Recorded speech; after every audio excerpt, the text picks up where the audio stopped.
السلام علیکم ورحمۃ اللہ وبرکاتہ۔ ہمارے یوٹیوب چینل کے ناظرین، آج آؤ شاعری کریں کلاس کے سبق نمبر 3 میں تمام حضرات کا استقبال ہے، اور ہم نے 2 اسباقوں میں پڑھا جو ابتدائی بنیادی چیزیں ہوتی ہیں ان پر ہم نے گفتگو کی، ردیف و قوافی، حرف روی، غیر مردف۔ اصل اس میں میں غیر مردف بار بار کہہ رہا تھا، اصل میں جملہ ہے غیر مردف، تو لہٰذا جو ہے اس پر تھوڑا غور کر لیجئے گا۔ اور آج میں نے کل بتا دیا تھا کہ آج جو ہمارا موضوع ہوگا وہ 3 شرائط پر مشتمل ہوگا۔ تو آئیے ہم اپنے سبق کی طرف بڑھتے ہیں کہ شاعری میں جو مرزا غالب کے بہت ہی بہترین شاگرد، جنہیں خاص شاگرد کے نام سے بھی کہا جاتا ہے، جنہیں الطاف حسین حالی کہتے ہیں، جو اپنے وقت کے بہت ہی بہترین شاعر گزرے ہیں، انہوں نے جو اپنے مقدمے میں درج کیا شاعری کی 3 شرائطیں انہوں نے لکھی ہیں۔ آج اسی پر ہماری گفتگو ہوگی۔ انشاءاللہ ہم آسان لفظوں میں اصطلاح کے ساتھ سمجھنے کی کوشش کریں گے۔ شاعری کے 3 اہم شرائط، پہلا ہے تخیل، دوسرا مطالعہ کائنات، تیسرا تفحص الفاظ۔ پہلے ہم ان کا معنی دیکھ لیں۔ تخیل کسے کہتے ہیں؟ خیال سے بنا ہے تخیل، یعنی ذہن میں کسی چیز کا نقشہ بنانا ہے نا، جس کو انگریزی میں امیجنیشن کہتے ہیں، یعنی کہ ذہن کے اندر کسی چیز کی صورت کو بنانا، کسی چیز کے تعلق سے گہری سوچ رکھنا، گہرائی کے ساتھ اس کے اندر جانا، کسی چیز کے بارے میں سوچنا، یہ خدا داد صلاحیت ہوتی ہے۔ لیکن جس کو اللہ نے یہ صلاحیت بخشی ہے تو وہ اس کے ذریعے سے اس کو سمجھنے کے ساتھ ساتھ اس میں اور صلاحیت پا سکتے ہیں۔ دیکھیں، اب آپ کہیں گے کہ اللہ نے یہ خدا داد صلاحیت، شاعری کرنا یہ خدا داد صلاحیت ہے، تو ہمارے اندر یہ صلاحیت نہیں تو ہم کریں ہی نہیں۔ ایسا نہیں ہے۔ کچھ چیزیں انسان کے اندر ہوتی ہیں لیکن اس کو سنوارنے کی ضرورت ہے، اس کو نکالنے کی، نکھارنے کی ضرورت ہے۔ مثال اگر ہم لے لیں تو اس طرح بھی لے سکتے ہیں، اللہ نے وعدہ کیا ہے کہ ہر انسان کو وہ رزق دے گا۔ حق بات ہے، اللہ ہر انسان سے وعدہ کرتا ہے کہ جب انسان کو دنیا میں پیدا کیا ہے تو وہ آخری سانس تک اس کو جو رزق ملنا ہے اللہ رب العزت اس تک رزق ضرور پہنچائے گا۔ لیکن اس کا مطلب یہ نہیں کہ ہم گھر بیٹھے رہ جائیں اور ہم کہیں کہ ہمارا رزق جو ہمارے مقدر میں اللہ نے لکھا وہ خود بخود ہمارے پاس آ جائے، ایسا تو نہیں ہے نا۔ تو یہ ہمارا عقیدہ ہے کہ اللہ رب العزت نے جو ہمارے مقدر میں رزق دیا وہ ہمیں ملے گا، لیکن اس کے لیے اللہ نے ہاتھ بھی دیے، پاؤں بھی دیے، تو اس کے ذریعے سے ہم کوشش کریں گے اور اپنے رزق کو حاصل کریں گے۔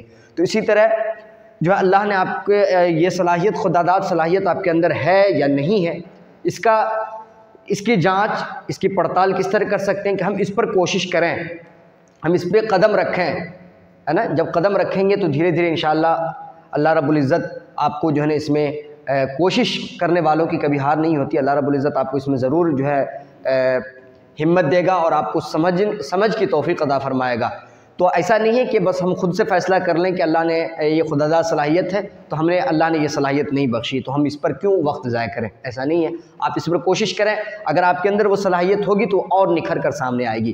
تو یہ تخیل، جسے انگریزی میں امیجنیشن کہتے ہیں۔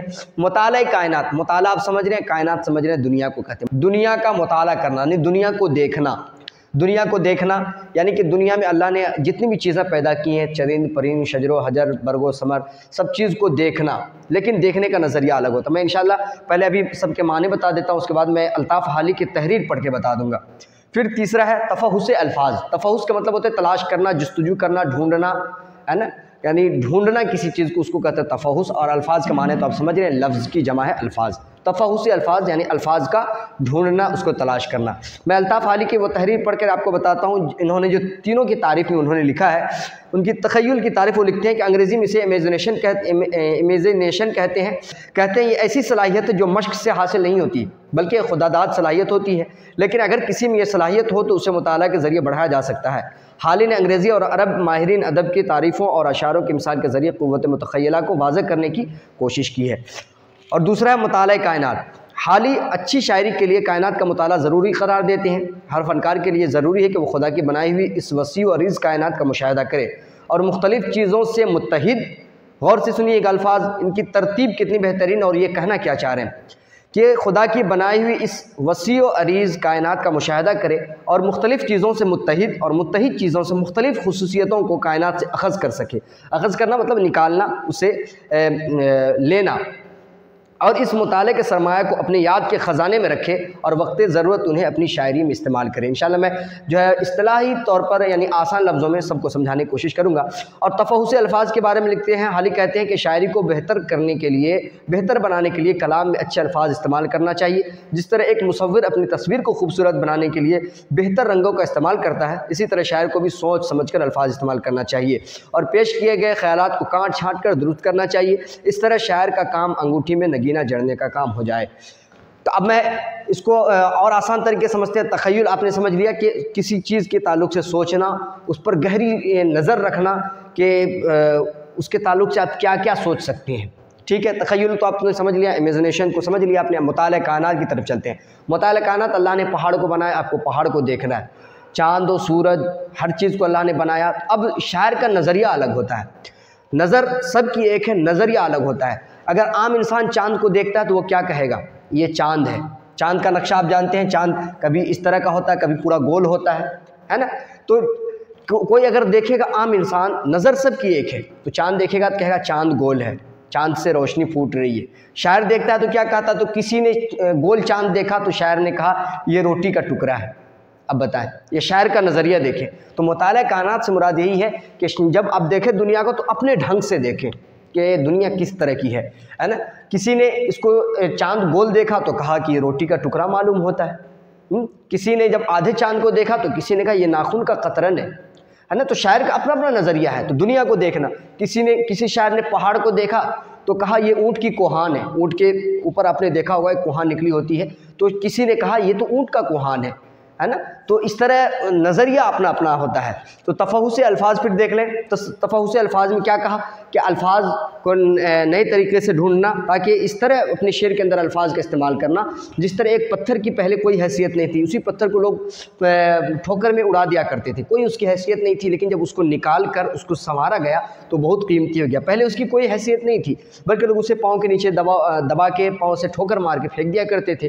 لیکن جب وہ کسی مصور کے ہاتھ لگا تو اسے تراش کر اسے کوئی مورتی بنا دیا یا اسے انگوٹھی کا نگینہ بنا دیا، تو کاٹ چھانٹ کر جب اس میں خوبصورتی لا دیا تو پھر اس کی عزت بڑھ گئی، اس کا وقار بڑھ گیا۔ پھر اگر وہ انگوٹھی میں لگ گیا تو وہ پتھر جس کی کوئی قدر نہیں تھی، لوگ اس پر تھوک رہے تھے، پاؤں کے نیچے آ رہا تھا، اسی کو جب انگوٹھی میں لگا دیا تو لوگ اپنے ہاتھ میں پہنتے ہیں اور اس کی قیمت بڑھ جاتی ہے۔ تو اسی طرح الفاظ آپ دیکھ رہے ہیں، مفردات حروف دیکھ لیں، مرکبات حروف دیکھ لیں، ایسے آپ کو کوئی اس کے معنی نظر نہیں آتے ہیں اور اتنی خوبصورت نہیں لگتے، لیکن جب اپنے شعر کے اندر اس کو ترتیب کے ساتھ لائیں گے تو پھر اس میں ایک خوبصورتی پیدا ہو جائے گی۔ یعنی الفاظ آپ کے ذہن میں تھے لیکن آپ سمجھ نہیں پا رہے تھے، اس الفاظ کی ترتیب کو نہیں دیکھ پا رہے تھے، تو جب الفاظ کو آپ ترتیب کے ساتھ لگائیں گے، اسی لیے کہا تفحص الفاظ یعنی بہترین الفاظ لانا۔ جس طرح ہم نے کسی کو کہا کہ تم یہ چیز نہیں جانتے ہو، یہ بھی ایک بات کہنے کی ہوئی، بات سمجھ میں آئی کہ کسی نے کہا تم یہ چیز نہیں جانتے ہو، لیکن اسی کو اب اچھے الفاظ میں ہم کہیں تو کس طرح کہہ سکتے ہیں کہ آپ اس سے نا آشنا ہیں، بات وہی ہو رہی ہے، لیکن الفاظ تفحص الفاظ کے تحت ہم نے الفاظ کی ایک نئی جو ہے نا تشکیل دی، نئی شکل دی لفظ کو۔ تو ہم اس طرح کہہ رہے ہیں کہ آپ کچھ نہیں جانتے ہیں، یہ بھی بات وہی ہوئی ہے نا، لیکن یہ عمومی طور پہ لوگ بولتے ہیں تو وہ لذت، وہ مزہ نہیں آیا۔ لیکن اگر ہم نے کہا کہ آپ اس سے نا آشنا ہے تو یہ سننے والے کو بھی تھوڑا اچھا لگتا ہے، کیا خوبصورت لفظ میں بولا ہے۔ تو اس لیے کہا جاتا ہے تفحص الفاظ، شاعری کے اندر جو عام لفظ ہیں ان چیزوں سے بچ کر بلکہ ایسے الفاظ کا استعمال کریں جو بہتر ہو اور سننے والے کو بھی بہتر لگے، یعنی قاری کو بھی اچھا لگے اور سننے والے کو بھی اچھا لگے۔ یہ میں اس وقت سے توجہ نہیں دے پایا تھا، یہ تفحص لکھا گیا، اصل میں ہے یہ تحفظ یہ لکھا گیا، تا ہا فا صاد لکھا گیا، جبکہ یہ اصل میں